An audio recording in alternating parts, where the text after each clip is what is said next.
Picture the most feared man in Nazi Germany.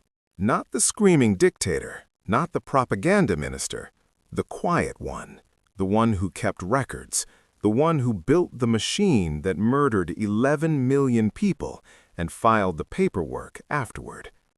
Now, picture that same man standing barefoot in a cold British interrogation room, trembling, stripped of his uniform, begging soldiers half his rank to treat him with respect. That is exactly what happened on the night of May 23, 1945. This is the story of how the Reich's most efficient killer tried to vanish into a defeated Germany, and how a routine checkpoint, a suspicious British captain, and a simple medical flashlight brought him down. Before we follow him into that interrogation room, you need to understand what made Himmler uniquely terrifying, because the easy answer is wrong. He wasn't terrifying because he raged. He wasn't terrifying because he was physically imposing. Himmler was 5'7", wore round spectacles, had a weak chin, and spoke in the measured tones of a mid-level government administrator. He looked like a man who audited tax returns for a living. That was the horror. Hitler needed to shout to inspire fear. Himmler just needed to sign his name. He built the SS from a personal bodyguard of fewer than 300 into a shadow empire with its own army, its own courts, its own economy, and its own killing apparatus. He oversaw the Gestapo, the concentration camps, the Einsatzgruppen and death squads. He visited Auschwitz personally to observe the gas chambers in operation, not out of sadism, but out of administrative diligence. He wanted to confirm the process was running efficiently. By the final year of the war, Himmler commanded more armed men than many sovereign nations. He answered to one person, Adolf Hitler, and he was absolutely, fanatically loyal, right up until the moment he wasn't. April 1945. The Soviet artillery could be heard from the Reich Chancellery. Hitler was underground, issuing orders to armies that no longer existed. The Third Reich had weeks, perhaps days, left. Himmler looked at the collapsing world around him and made a calculated decision. He would survive it. He arranged a secret meeting in the northern city of Lübeck with Count Folke Bernadotte, a Swedish diplomat with ties to the Western Allies. His offer was staggering in its arrogance. He proposed surrendering all German forces on the Western Front while continuing to fight the Soviets, and he presented himself as the logical man to lead a post-war German state that could serve as a bulwark against communism. He genuinely believed the British and Americans would say yes.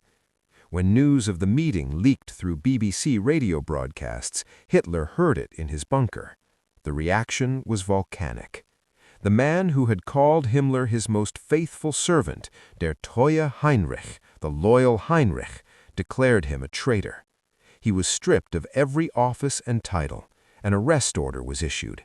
In the space of one radio broadcast, Himmler had gone from the second most powerful man in Germany to a fugitive wanted by both sides. He had resources, connections, and time to prepare. He used them to make himself invisible. The famous toothbrush mustache, gone. The silver SS insignia, gone. The tailored black uniform that had made him synonymous with terror across a continent, gone. In their place, a rough sergeant's coat, worn boots, and a crude black eye patch to obscure his left eye.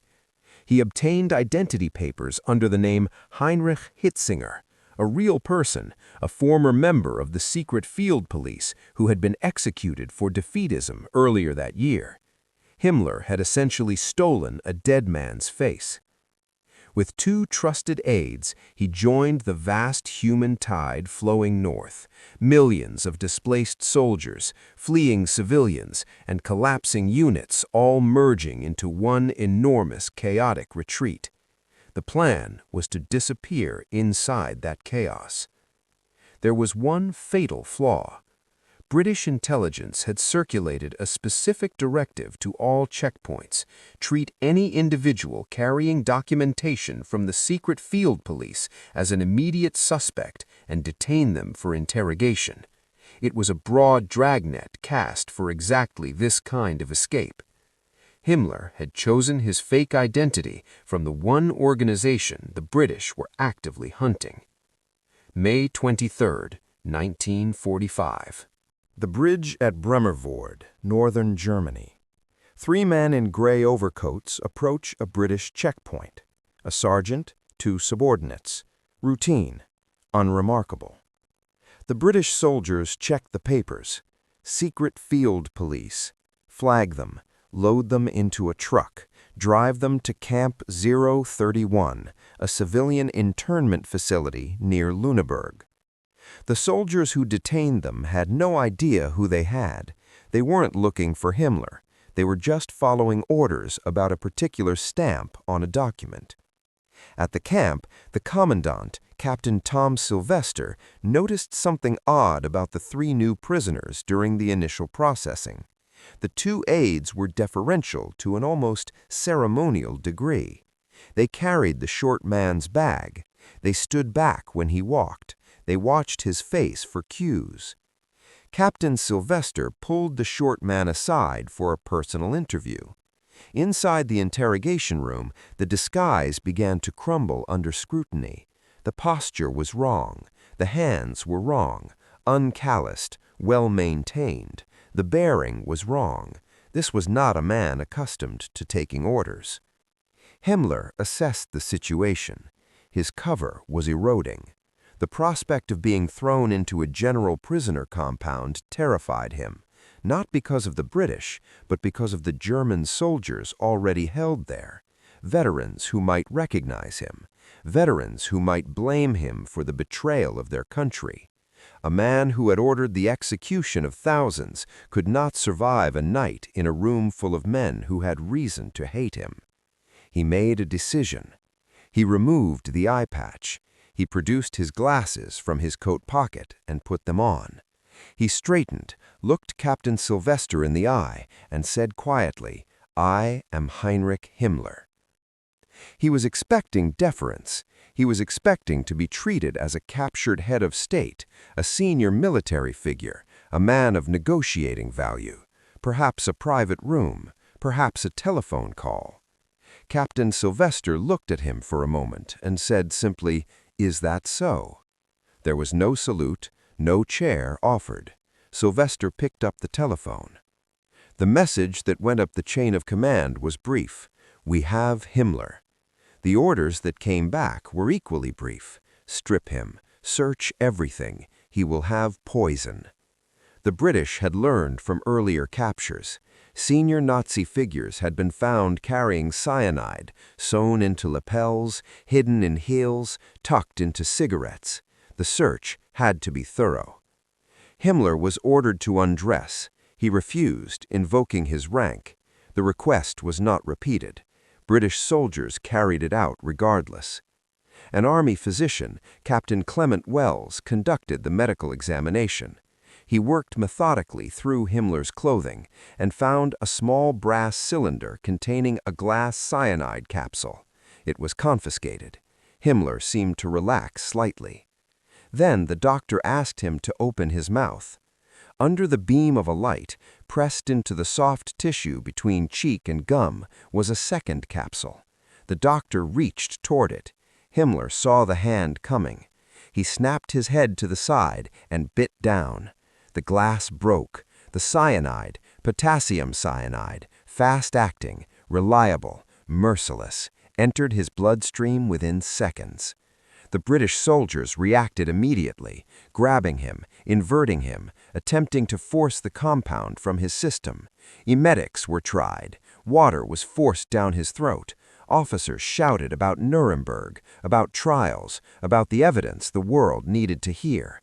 It was already over. 15 minutes later, Heinrich Himmler was dead on the floor of the interrogation room, covered with an army blanket, his glasses still on his face.